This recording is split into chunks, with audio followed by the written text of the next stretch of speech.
Welcome back to the Golden State with Mates podcast. On this episode, I'm joined by Josh Cornelissen. He's a colleague of mine at FanSided. He covers a number of different teams across the league, so his knowledge is really second to none. And this was a fantastic chat about the Warriors Pacific Division rivals. Obviously, we've got the Phoenix Suns, the two teams in LA, and the Sacramento Kings.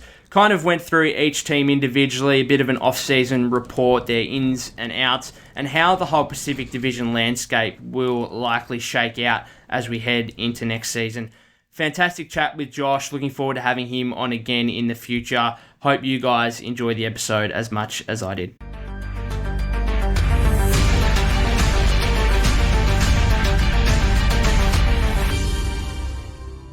Alrighty, welcome Josh. How's your weekend been, mate? Much been happening for you? It's been nice. We've either been traveling or had family visiting for a bunch of weekends in a row. This weekend we had nothing, so we just relaxed, watched some TV with the kids, and took it easy. It was nice. Yeah, very nice. Alrighty, let's jump into it. We're going to have a look at the Warriors Pacific rivals here. We'll go team by team. Let's start with the Los Angeles Lakers. So a little bit of an overview of what they've done in their off-season to date. The biggest thing for me was the re-signing of Austin Reeves, 4-year, $56 million contract. That is an A-plus deal for the Lakers. Incredibly fortunate to be able to get him back on that deal when there was some talk that he may garner something closer to 4 years, 100. That to get him for 4 years, 56 is absolutely unreal. They brought back Rui Hachimura as well, 3 years, 51. D'Angelo Russell, 2 years, 36. Those two deals, they're trade contracts for mine, and we can get into it a little bit more later on. But to me, you've got a guy on an average of 17 there and an average of 18 there. So about $35 million on average for both those players. You can get a really good player, for that amount of money, $35 million. And I just think that, are those guys going to last the length of that contract? I doubt it, but I'll get your thoughts on that in a second. Gabe Vincent, 3 years, 33. A nice deal. I think getting him away from Miami is not only a nice move for the Lakers, but is a clear issue that Miami are going to have to address. Taurean Prince, I thought after the Austin Reeves deal, Taurean Prince to get him 1 year, $4.5 million, I thought was another fantastic move for the Lakers, a guy that I thought should have gotten closer to probably double digits, and I think this is a 1 year deal for him to try and up his value and try and get into that double digit range in free agency again next offseason. And then a couple of younger players, Cam Reddish, 2 years, 4.6, second year player option. Look, he's talented, but at this point, how much can we expect out of him going forward for the remainder of his career? I think Laker fans will be excited with the potential that he could bring, but it hasn't worked out in a variety of places now, and I just don't expect it ever will for Cam Reddish, unfortunately. Jackson Hayes is in a pretty similar boat, exact same contract actually, 2 years, $4.6 million. Again, another player, could he be a nice rim-running lob threat to play alongside LeBron? Potentially.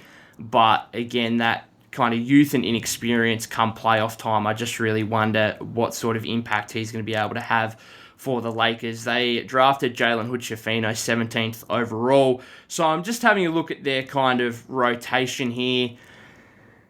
Is their starting five still going to be Russell, Reeves, LeBron, AD, and Vando? And then, there are other options here. Vincent, obviously, Prince, Reddish, Hayes, we spoke about, and Hachimura, obviously, as well. Christie is there, Hood-Schifino, Lewis. They need another... I'm looking at this roster. They've got a couple of available roster spots. They need another big, to me, to offer some versatility. I still prefer AD at the 5. There's no doubt about that, but I think I'd like the opportunity for him to be able to play a little bit at the 4, and I'm just wondering how they're exactly going to do that with the lack of center options on this roster currently.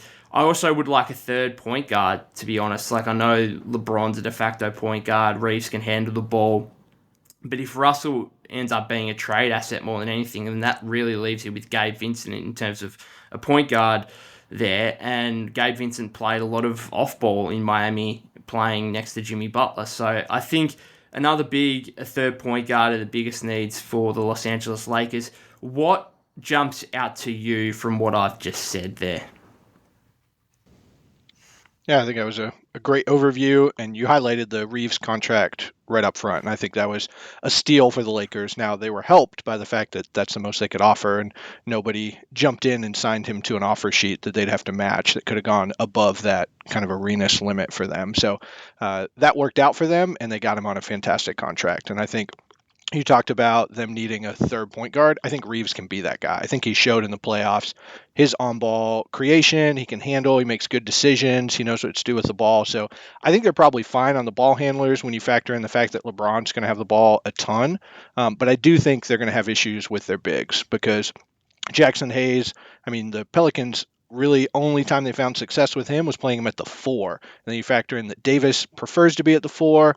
Vanderbilt is not really built to be a center.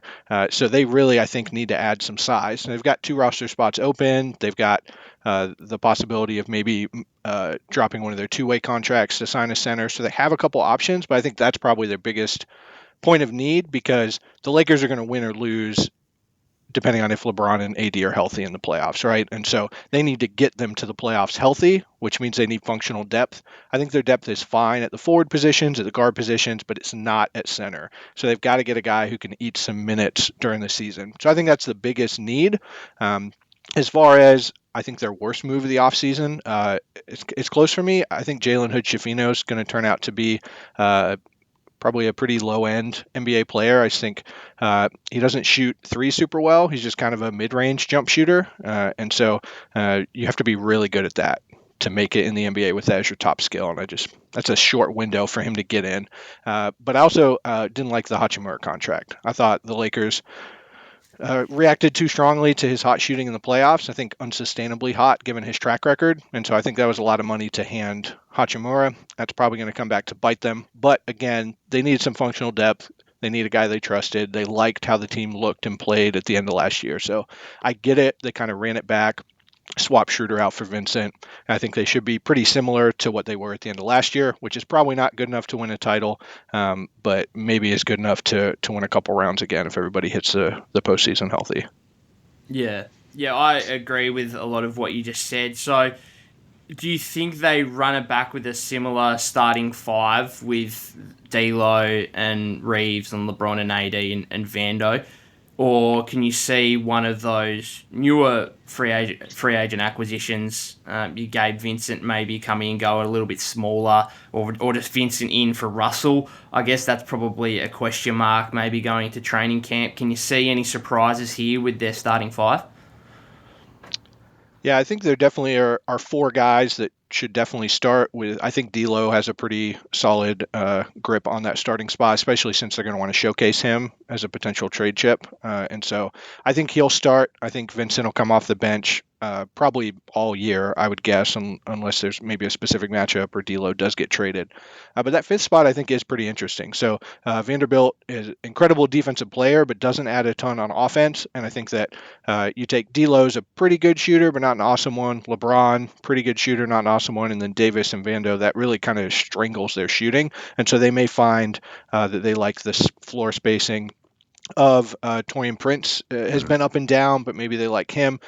Max Christie's gotten some buzz after his strong showing in Summer League that maybe he could fight his way into that small forward spot. Cam Reddish has the potential that goes on and on and on and on. But ultimately, I think that the fifth starter for the Lakers come the playoffs probably isn't on the roster yet. And I think they'll probably pick him up on the trade market sometime this year. Have you got any names for me that you think the Lakers should target at all, or whether that's via trade or with these remaining roster spots in free agency? Yeah, I think that I would probably look at the Spurs, who have taken on some money in deals this summer and gotten some wing shooters. So you got Reggie Bullock, 3-and-D shooter. Again, he's streaky, but that's what you're looking for. So you got Reggie Bullock, you got Chetty Osman. They could probably go after a guy like that without making a move with D'Angelo Russell, or then they could go maybe bigger game hunting with D'Angelo Russell and try to get someone who's a higher level there. Maybe they go after Dorian Finney-Smith on the Nets, who have a surplus of wings, or someone like that. Yeah, absolutely. I think that the point you made there on Torian Prince, and one of the reasons I find him one of the most valuable deals of free agency, is the fact that maybe he's not necessarily starting, but especially early in the season, I could see him closing in a lot of Laker lineups as that kind of fifth guy with Reeves, James, Davis, and whether it's Russell or Vincent in that spot as well. You're going to have a look at the Clippers for us? Oh, sorry. No, you're not. You're going to have a look at the Suns for us. My apologies. No, you're good. Yeah, let's jump into Phoenix. So they obviously had a lot of pressure on them coming into the offseason. They made the Kevin Durant deal at the trade deadline. They got the new owner with deep pockets, wants to mix things up. And so it'd be interesting to see, okay, do they keep the core together or do they break something up? And they jumped right in and broke it up, or really blew it up with the Bradley Beal deal. So they sent out Chris Paul and Landry Shamet, and basically every second-round pick and pick swap available to them. They literally depleted every piece of draft capital they had to add Bradley Beal. And I think there's definitely some things to like about the pairing of Beal and Devin Booker, kind of at the two guard spots or on the wing. They both can shoot well enough and handle well enough that they kind of are force multipliers for each other on offense. It is going to be, I think, a defensive issue. And so, if you take a snapshot of that point in the offseason, I think it was probably a questionable move because they had basically no way to make the roster better, no way to add those wing defenders. And so they're really going to be dependent on their signings on the minimums in free agency. But then they went out in free agency, and I think they largely nailed those signings. Now, I think lots of people are kind of getting too excited about those minimum signings. I mean, there's a reason these guys were available at the minimum. I think Eric Gordon's the only guy that probably was really surprising that it was possible he was at the minimum. But I think they got the kinds of players you want and you need if you're building a roster around their core four. So if you look at, okay, I got Bradley Beal, I got Devin Booker, that means I need someone who can capably defend point guards. And okay, I've got Kevin Durant, I need a guy who can, maybe be a good cutter and move off the ball, needs lots of shooting, those kinds of things. And I think they nailed it. So you've got Yuta Watanabe, who really has grown as a shooter. He's a great defender on the wing. He was with the Nets last year. They got him for a minimum. You got Drew Eubanks, who definitely should be making more than the minimum. He outplayed Yusuf Nurkic last year on the Blazers, but they got him on the minimum. You've got Keita Bates-Diop, who's playing on the Spurs, so a lot of people didn't see him, but he's got great size. He's a good shooter. He can pass the ball. I think he's got a great shot at kind of being a combo forward who can start for them when they play bigger and have Beal and Booker just at the two guard spots. And then I mentioned Eric Gordon before. I think that he's getting older, but he still has a lot of offer. He's still got a lot of offensive juice, and he's an okay defender. And then they re-signed Damian Lee. They re-signed Josh Okogie. I just think that they built out a roster around their core four that can make it viable. Now, I think they're still thin because there's no one there that you're like, oh, they might pop and be like an above average starter. Like, they don't have that guy. They've got role players. But I think they did well enough to give them a chance at winning. And so I think that they did as well as they could. And probably the reason they did that is because they kind of took advantage of the CBA in that if you offer a 1-year minimum, the league subsidizes that. So most teams that are in the luxury tax are only going to offer 1-year minimums. You look at the Warriors have been doing that for years. The Lakers have been doing that for years to kind of save money. What they did is they offered 1+1s. So they gave 2-year minimum contracts where the player gets a player option on the second year. So they get the control, the player does, to leave after 1 year. But it costs the Suns much more money. Matt Ishbia is paying more money out of his pocket. And I think that was a shrewd move. It just costs them money. It gives the players a little bit more power and incentivizes them, I think, to come to Phoenix. So when you add that to the fact that they get to play alongside Devin Booker and Kevin Durant, I think that was enough to draw in the players they wanted. Most of the times when players just have, teams just have these minimums, they're going after, has-beens, guys that haven't proven in the league. I think the Suns kind of nailed those minimum signings. I think they set themselves up pretty well moving forward. What do you think about how Phoenix did this summer? Yeah, no, I think they've done fantastically well with the resources they had available. And on to your point there in terms of acquiring those players and the kind of attraction they were able to provide, it also comes down to an opportunity, right? And this is why I've been big on this over the offseason, especially early in free agency, where a lot of Warrior fans were getting frustrated by the team's lack of moves. Well, once the Warriors made the Jordan Poole for Chris Paul trade, they really had a top 9, right? Like the starting 5, CP, JK, Moody, Payton. They had a top 9 in the rotation that was fairly solidified, which means any free agents that have come in, Saric, Corey Joseph, they're down the list a little bit further and the playing time isn't necessarily there, I should say. If you look at Phoenix, they've got their top four, Beal, Booker, Durant, Ayton, and then there's question marks over everything else. So as a player coming in, you're thinking to yourself, well, if I have a good training camp, if I have a good preseason, then I can automatically come into this and I can get 15, 20 minutes pretty comfortably if I perform well. And so I think that was one of the other big attractions for a lot of these free agents is there's certainly a lot of uncertainty with this roster and kind of the rotation and how the minutes will shake out. So I'm very interested to see who that kind of fifth player is, and I think it'll be in terms of obviously the starting lineup, closing lineups, and where that kind of pans out, because Eric Gordon is probably the most well-known, highly credentialed player there, but then he's not going to be a fit next to Beal and Booker unless you're just planning on scoring 150 points per game and letting the other team score 140. That's just ridiculous. So Keita Bates-Diop is the other one who you mentioned who could certainly fill in that role as more of a defensive-minded player. The other one that I want to have a laugh at, because I've seen a lot of posts on social media about Bol, and I've seen graphics, with those four and then Bol, and then saying this is the greatest five-man lineup of all time. I just have a really good laugh thinking, you cannot have Bol as part of the best five-man unit of all time. That is absolutely ridiculous. So it's going to be interesting to see how that pans out. Do you have, is there, going into training camp, do you think there is a player there that you believe will kind of grab hold of that fifth starting spot and, more so as a closer as well?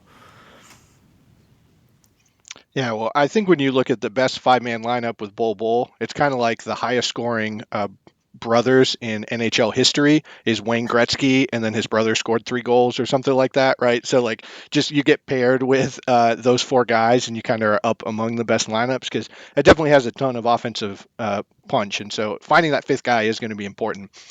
So one move we didn't mention was hiring Frank Vogel.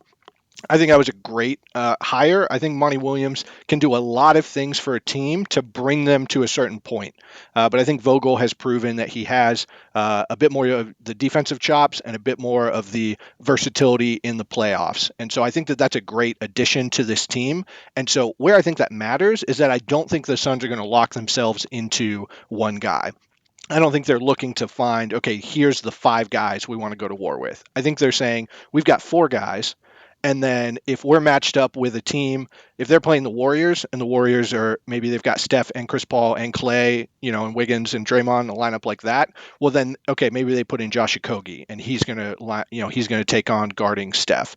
Or maybe they're playing the Nuggets, and the Nuggets have got, Aaron Gordon, Michael Porter Jr. at the 2 forward spots. Okay, then Keita Bates-Diop is going to be closing because they need more size to guard up on maybe Michael Porter Jr. or something like that. So I think that they have pieces where they can be super versatile. My money is probably on Keita Bates-Diop to get to close most often. I think that's probably what will end up happening. I think they trust Booker's defense fairly well on guards, and there's not a lot of backcourts they're likely to see that would have 2 guys that would really scare them. There's a couple in the league. Cleveland obviously comes to mind, a couple others, but I think they'll probably want the size more often. So I think that Keita Bates-Diop would be my guess to get the most kind of closing minutes, but I think Okogie's got a chance at it. I think Gordon maybe in some of those offensive heavy lineups, and then I think Watanabe's got a chance to play his way there. But I would say Bol is pretty far down that list. Yeah, I think it's just to grab attention on social media because Bol, he does provide that. That's for sure. Where his actual on-court impact, a little bit less so. The big one here. So we obviously talk about their core for Ayton.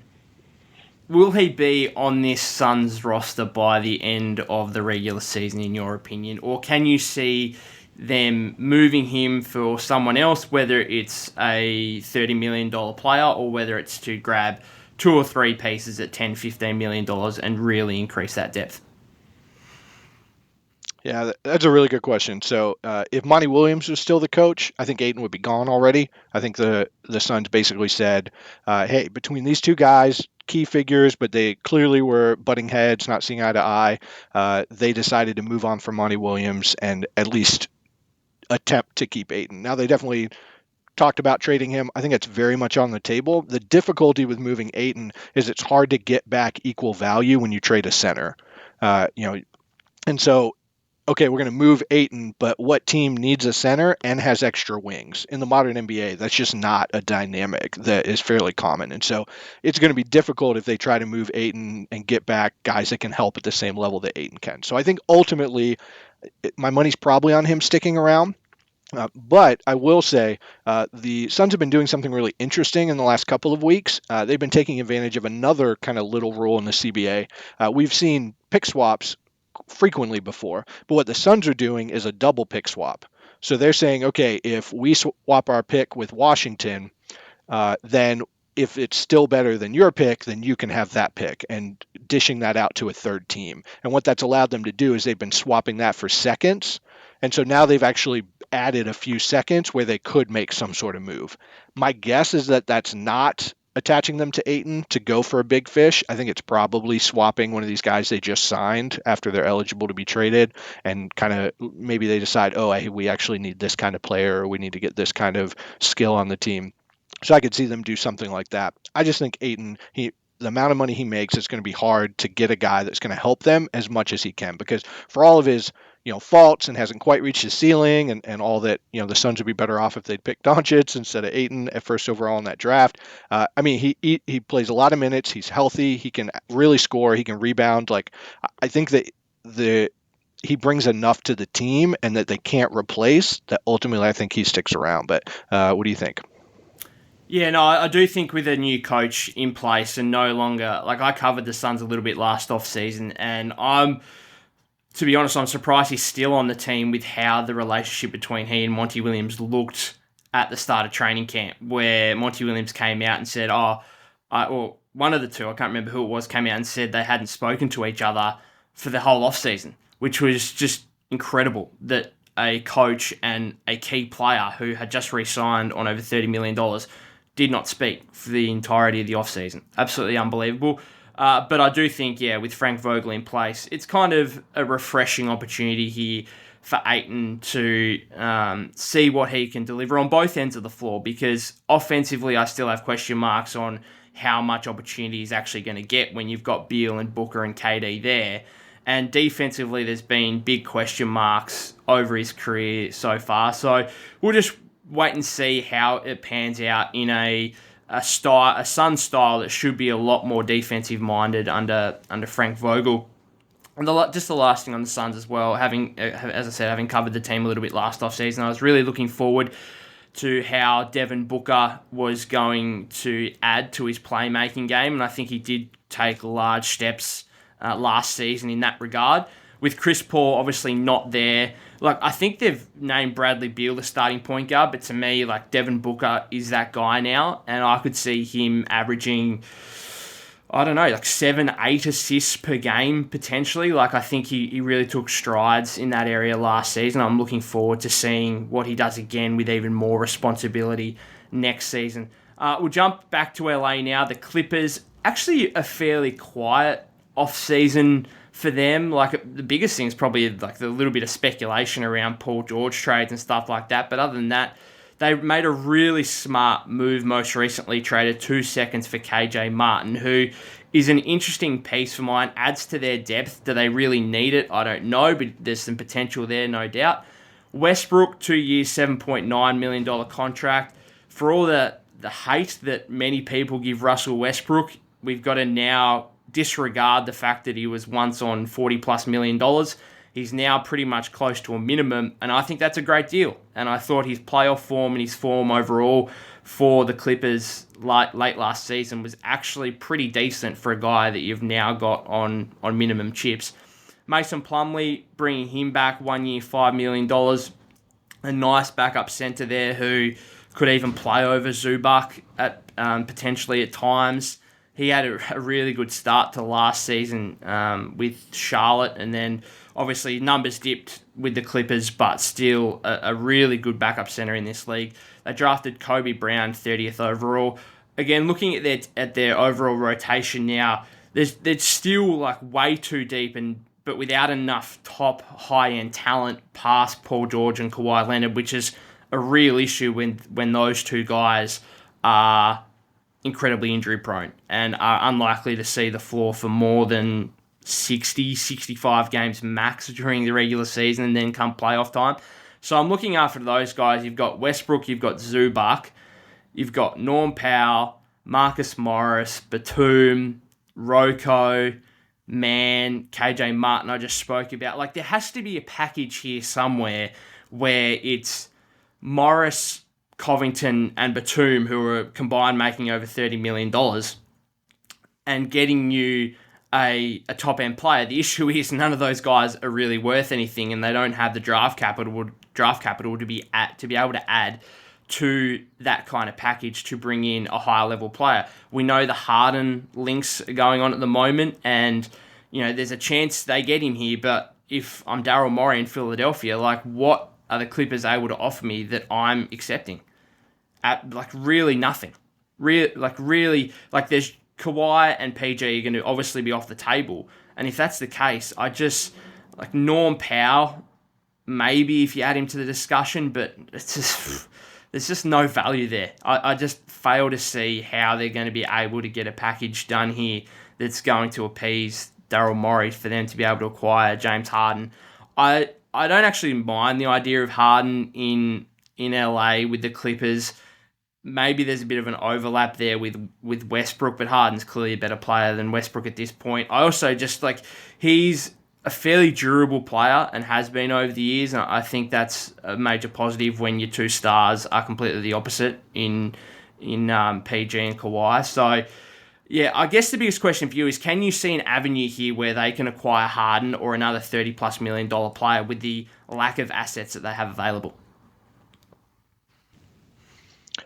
I think they've got to find that avenue, because I don't think that they can run it back. I mean, they've been running it back for years, and it's not working because Kawhi or Paul George are invariably hurt. And so is adding a third star even going to help if one of those guys is probably hurt? Maybe not, but what it does is it insulates them a little bit if, say, Paul George is going to miss 3-4 games out of a series, or Kawhi's going to miss a few games. And so I think having that third guy helps. If you've got 2 legs and you lose one, you're a goner. But if you've got 3 and you lose one, maybe you could stay upright for a little bit. So I think they've got to figure it out. Now, the Clippers offseason, like you kind of laid out, is kind of the Sixers offseason. So what Philly decides to do probably dictates what happens with the Clippers. I think that Daryl Morey is right to be patient here, but that Harden's going to come in and he's going to absolutely destroy the Sixers. And so I don't think Morey can decide between a competitive team with Harden, Maxey, Tobias Harris, Joel Embiid, or getting a package back that helps him stay that competitive. I don't think that's on the table for Morey. I think he's going to get forced to where he has to decide, does he want to sit on Harden? And it's probably worse than Harden just sitting, but Harden's going to play, and he's going to play poorly because he's going to mope his way out of there. He's done it before. We've got the playbook. I think it's pretty clear that whatever relationship he and Morey had has been fractured now. And so Harden clearly wants out. He's going to pout till he gets his way. That's his way of leveraging, where he wants to be. So if that's going to happen, Morey's not choosing between contender with Harden or contender with other pieces. He's deciding, can I stand this for 6 months or a year, or do we need to just move for the best package available? And I think the Clippers actually have one of the best packages out there for what the Sixers want to do. Tyrese Maxey is going to be a restricted free agent next summer. He's got a low cap hold. You've got multiple players coming off the books. Tobias Harris comes off the books. And so ideally, trading Harden for expiring contracts allows them to wade into free agency and make big moves next summer. Now, they've got to land those guys, and teams like the Knicks and the Mavericks have been opening up cap space and not using it for years. But I think the Sixers feel like they have a pretty good track record adding some big name free agents, and so they may try to do that. And if they're going to do that, Morris is expiring, Batum is expiring, Covington's expiring, and so I think that's your pathway. Is you build a package around those guys. The Clippers can kind of finagle their way to 2 picks, and I think that's the best package that fits how the Sixers are going to move forward because no one's giving up something big for Harden because he's on the last year of his deal and he can't sign an extension. So no one's going to give up what more he wants. And I think that the Clippers having those expiring deals are going to get them the closest. And then that actually allows them to kind of put the ball in Maxi's hands anyway and see what he can handle as the number 2 option next to Embiid. So I think ultimately, I would guess that Harden is on the Clippers probably by the start of the season, but certainly a month or two in. That's what my gut tells me. Yeah, no, I agree. I think you make some great points there because as you've said, we've seen James Harden in the past with Houston, with Brooklyn. If he wants out of there, he'll get his way out of there and he'll act in a way that forces the general manager's hand. And I think you're totally right that he's probably going to come into training camp, do the same thing. I would be surprised if he got moved before training camp because I think Daryl and the 76ers will try and hold out hope of him coming in, being somewhat fit, being somewhat motivated. Because the other aspect of this is he does only have 1 year on his contract. So is it in Harden's best interest to come in and not be motivated, to be out of shape, and perform poorly early next season with the thought of, hey, I need to make another big contract here 6-8 months down the line in free agency next offseason. So that's the only kind of chip I think that Daryl Morey and the 76ers can play here is, hey mate, you want another big contract next offseason, you need to come in and be motivated and perform somewhere near your optimal level rather than what you've done in the past, which is come in, mope around, be out of shape, not perform poorly, be a detriment to the team until you eventually get traded. I do think that that's probably more likely and that Harden won't actually initially care about his free agency next offseason. He'll pout, he'll do whatever, get traded, and then obviously at the Clippers he'll come back to what we know James Harden to be at this point of his career. Is there anything else that you can see the Clippers doing, whether it's what's their starting lineup going to look like? Are there more moves to be made this offseason for them? I think that they're probably putting most of their eggs in the Harden basket at this point. They don't have a lot of flexibility to add players. You mentioned the KJ Martin deal. I think it's good to get some athleticism on the team because they lack that. He's got some pop. I think it'll be good to put him in some lineups. But as far as any substantial move, I think they, toyed with trading for Malcolm Brogdon. They backed out of that once they saw his medicals. I think that kind of a move, if they're not sure about Harden or if something else happens there, I think they've got to add some sort of ball handler, a guy who's got some juice with the ball, who can shoot a little bit. So they're going to be looking around for a guy like that. Whether that's returning to Brogdon or it's another kind of guy, I don't know. But I think that's the kind of move they probably need to make. But for the time being, I think obviously Paul George, Kawhi are starting. I think they like Westbrook starting. Zubac is going to start. And so from there, it's a matter of, do they play big and they put in maybe Batum or Covington or Marcus Morris at the 4? Historically, that's what they've done and started George at the 2. I think their best lineup is probably sliding a little bit smaller and putting Terrence Mann in as the starting 2. But they have some versatility because, to their credit, they've kind of emphasized these wings, and so they've got a lot of guys who can play multiple positions in the middle of the lineup. They're not flush with guards and bigs, and so I think that gives them some versatility if they can just get to a postseason healthy. And so that's the biggest mark. But let me ask you a Warriors-centric question from the Clippers. How ecstatic are the Warriors guys going to be if Harden gets traded to the Clippers? Because I think they love playing Harden in the playoffs. So what do you think about that? Well, I don't think they'd be overly ecstatic because I think it would make Los Angeles better, particularly in the regular season, and that's where you're concentrating first and foremost is getting a seed where hopefully from a Warriors perspective they are outside the play-in tournament. They get a top 6 seed again, preferably there's not the threat of the play-in tournament like there was last season for so long, really, until the final day of the regular season. So it would certainly make the Clippers a better regular season team having Harden in place, and we might get into it after we look at the Kings, but this kind of overall landscape in the West, in the Pacific Division, like, are the Clippers a guaranteed top 6 seed? I probably don't think so, given the issues around PG and Kawhi, and this kind of up in the air nature of the whole Harden thing. So obviously it depends what they give up at the end of the day and how much of their depth do they actually have to burn to bring in Harden. But I don't think that, the Warriors have a good record against Harden in the playoffs. There's no doubt about that. But Harden's had some reasonable outings. Obviously, a couple of those Houston Warriors series were all-time classics back a few years ago when both of those teams, that Houston team with Harden and CP was probably a championship-worthy team in a lot of years. They just ran into the dynastic Warriors with KD. Like, they were some great battles.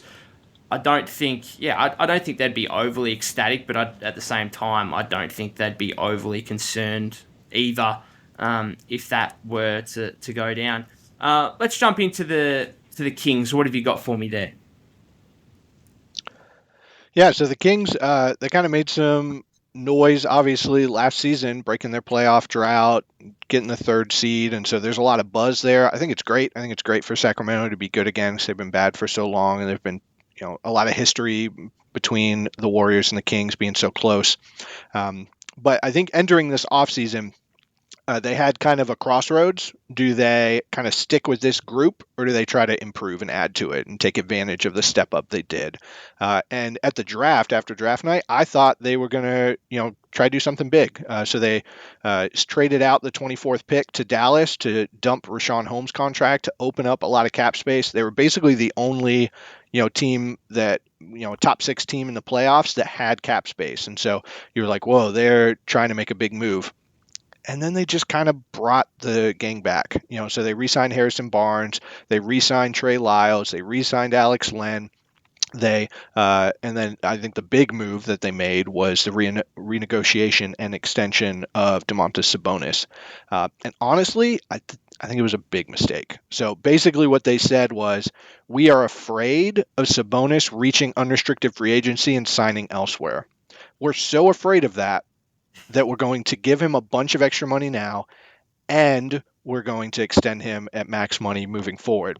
And to be able to do that, they traded a 1st-round pick. So you've got the loss opportunity cost of using that money elsewhere, you gave up a pick, and you overpaid Sabonis. Because honestly, he's not going anywhere. He's in the best possible system. There's not a lot of teams out there that will take a center, put the ball in his hands, because that's how it works with Sabonis. You run actions off of him handling at the elbow, and he doesn't protect the rim. You have to have max space to sign him. Who was going to do that next summer? No one. They could have just brought him back. They could have signed him to a max deal even next summer and not spent all that money now. But they just wasted that money. They wasted the cap space. They wasted the opportunity. They sent out a draft pick. I just think that move was a colossal mistake. It's a move that teams make when they're afraid. They're not moving to win. They're moving because they're afraid. And so I think that was a big mistake. That being said, I think that Trey Lyles and Harrison Barnes played well last year and were re-signed at good value. I think that Sasha Vezenkov that they brought over, I think that was a fine contract for him, and I think that he's got some real pop as a shooter and a playmaker, and so I think he'll be a good addition.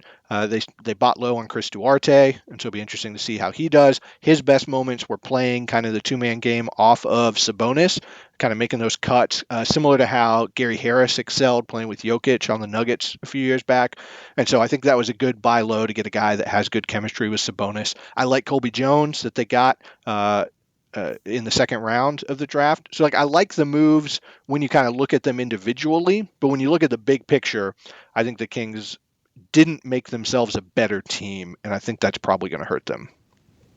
Yeah, I honestly couldn't agree more, because I know there was a lot of Warrior fans that were quite nervous and anxious once they opened up that cap space, and some speculation that, hey, are they trying to make a play at Draymond here, which would have been quite ironic given that 1st-round series matchup and a couple of the tussles that Draymond had during that series, obviously with Sabonis. So I'm looking at this team, and for a lot of young teams, the expectation is that there'll be linear progression And I think that's a big issue for the Kings. Is that's not how we should be looking at them, because I just wonder where this team improves going into next season. Like, is Fox going to be better again?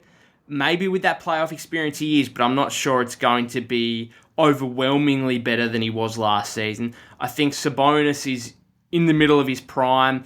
There is clear deficiencies that he could try and improve on. I mean, the perimeter, not even the perimeter jump shot, but the little elbow mid-range jump shot was completely missing in that first round series. Got outplayed by Kevon Looney as a result because the Warriors gave him no respect from more than the restricted area, basically.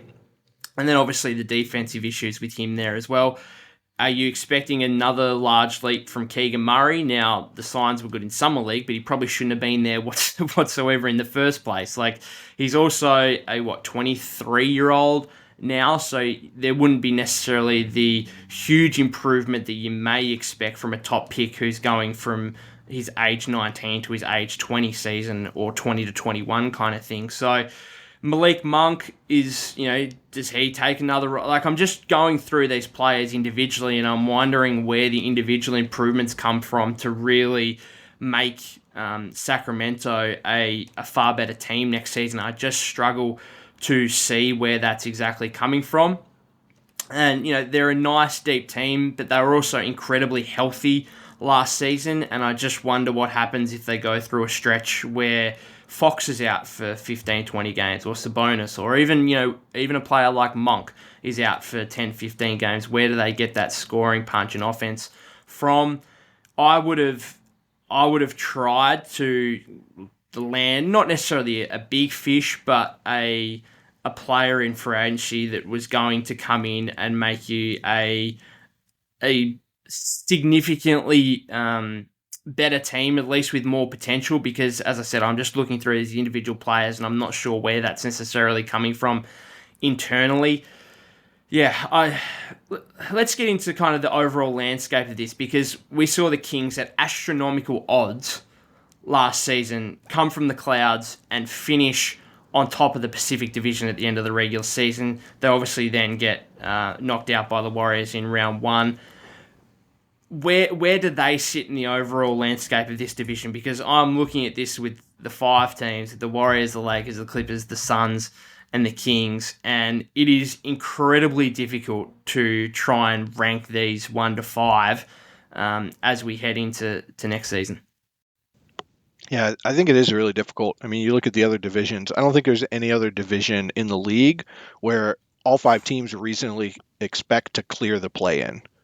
Like, mathematically, that's almost impossible that's going to happen, just because they play each other more times. And just like, we're going to take 5 out of the 6 slots. But, it's theoretically possible, and all these teams probably expect that of themselves. Honestly, I think the Kings are probably right there with the Clippers as having the shakiest chances of repeating or getting back to the top of the division.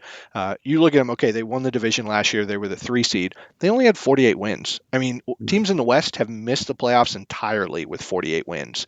And so they were the 3 seed. They had a plus 2.6 point differential. That's not what you usually get from a 3 seed. And so I think that is very likely that they play similarly to last year. You talked about their health. They were incredibly healthy. They got a great shooting season out of De'Aaron Fox. So, I mean, you just think they're a little bit unhealthy, and Fox comes back to earth just a little bit, and whatever improvement you get from Keegan Murray, even if it just offsets that, you're talking about a team that could win 48 games again and be the 7 seed. Right. And so that's going to feel like a disappointment, even if they maintain the status quo. And I think it's more likely they take a small step back. I mean, teams that have like a big jump, they tend to take a step back the next year. You think about the Hawks made all the way to the conference finals 2 years ago. They took a big step back. The Knicks jumped forward. They had a home court advantage. They took a step back, missed the playoffs the next year, and then built themselves into a team that seems like a pretty good bet to make the playoffs 2 years in a row now. So I think the Kings are going to go through something like that. And so I think it's more likely than not that the Kings are in the play-in mix rather than up in that top 6. And I think that I would probably pick them at this point. With my expectation that Harden will join the Clippers, I'm probably picking the Kings to be 5th out of 5. Yep, I'm going through this in my head now, and I agree with that. I think you've got to have the Suns on top here, just for the sheer amount of talent and scoring talent specifically in a regular season where a lot of teams choose just not to play defense. If you've got 3 elite level scorers plus a fourth in Aiton who can give you 20 points on any given night, that's going to go a long way to just racking up win after win. Sure, there's question marks over the rest of their roster and how that plays out, and there's question marks on their health and availability as well, because we know KD's had issues, we know that Beal's had issues as well, but I think you have to have them on top. Then I'd probably pair the Lakers and the Warriors together. I guess you've probably got to give it to the Lakers at this point just because of what we saw between the two teams in the second round of the playoffs. But the teams are somewhat different, and you throw Chris Paul into that matchup in the second round rather than Jordan Poole, and you might have a completely different story of how that series plays out. Then I'd say the Clippers, assuming Harden is going to be there. Even without Harden, I might even have them on above the Kings, but I think the Kings probably have a higher floor than the Clippers, simply because of the injury issues with PG and Kawhi. But the Clippers, particularly if they get Harden, I think certainly have a higher ceiling than the Kings. Anything else that you want to add in this Pacific Division at all before we finish up? Yeah, I mentioned before that all 5 reasonably expect to do well in the standings to be able to compete in the playoffs. But 4 out of the 5 are these like incredibly veteran teams that have stars that have had some injury issues recently. And so honestly, if you want me to tell you how many games the Lakers are going to win, okay, just tell me how many games LeBron and AD are going to play. Okay, Yep. Clippers, tell me how many games PG and Kawhi are going to play. The Suns, okay, tell me how many games Booker and KD are going to play. Like, even the Warriors with Steph, with Chris Paul, with Clay, with Draymond. Like, we're kind of just talking about health here because we know all of these guys can win. They can win in the playoffs. And if we can get a playoffs with all these guys healthy, I think it's going to be incredible. And Denver is really hoping that there's some medical bills floating around because I think that they were incredible last year, but they did not have to face a team at the level that they were at. And so they didn't have to win a hard-fought battle. And so they're hoping they don't have to do that again because you have these injury issues that either crop up in the playoffs, like the Clippers, or that bring a team down in the standings like with the Warriors so that they hit at a lower point. So I think honestly where they're going to finish and how they get into the playoffs probably is up to health. With that being said, if everybody's healthy, who's the best team? I think that's a really interesting question. I think obviously the Lakers went the furthest last year. I think the Clippers have too many pieces that we're just not sure about, even if Kawhi and PG are healthy. I think the Warriors, you're questioning their depth, but my confidence in Moody taking a step forward, Kuminga being able to take a step forward, we know that they can win. They won the title just 2 years ago. You compare them to the Suns. We don't know how their minimum guys are going to fit around their stars. We don't know what it's going to look like without a true point guard. Is Booker capable of doing that? How does Beal look in a winning situation? I think it's a fascinating question about which one of these teams at full health is the best. I think my money's still probably on Stephen Curry because I think he's the best player of that group. I think that Warriors core, if they're healthy, has proven the most. But there's a lot of really talented teams in the Pacific. There's a lot of star power. And so I think it's going to be fun to watch all year, but I'm really looking forward to some of these even intra-division matchups that might pop up in the playoffs. Yeah, absolutely. There's so much uncertainty around a lot of the Western Conference teams, and that starts with the Pacific Division. I think Denver fully deserve to be the clear number one team at the moment, but then you've got this second tier of teams led by probably the Lakers and the Warriors and the Suns, that trio, who are more than capable, if they're fit and healthy, of potentially taking down Denver, who looked really good, obviously, last playoffs, almost a smoother run as you can get through a postseason. But I don't think that necessarily means that they're unbeatable going into next season. So it's surely going to be exciting to watch. What's your plans for the off-season? Where can we find your work and on social media as well? Yeah, so I write all over the FanSided network. So I'm a site expert for King James Gospel, covering the Cavaliers, but I write just as often everywhere else. So right now I'm working on a series doing these off-season report cards. So it's fitting that that's what we talked about today. There's one up on Blue Man Hoop if anybody wants to check that out for the Warriors. Spurs ones just went up. Knicks is going up on Tuesday. So more of those if you want to check me out. On Twitter, I'm Cornelissen NBA. That's Cornellissen NBA on Twitter, and I tweet all my pieces there if you want to see what I'm writing. Alrighty, thank you, Josh. Much appreciated. Great chat, and we'll have to have you again on the podcast soon. I'd love to come back. Thanks, Peter.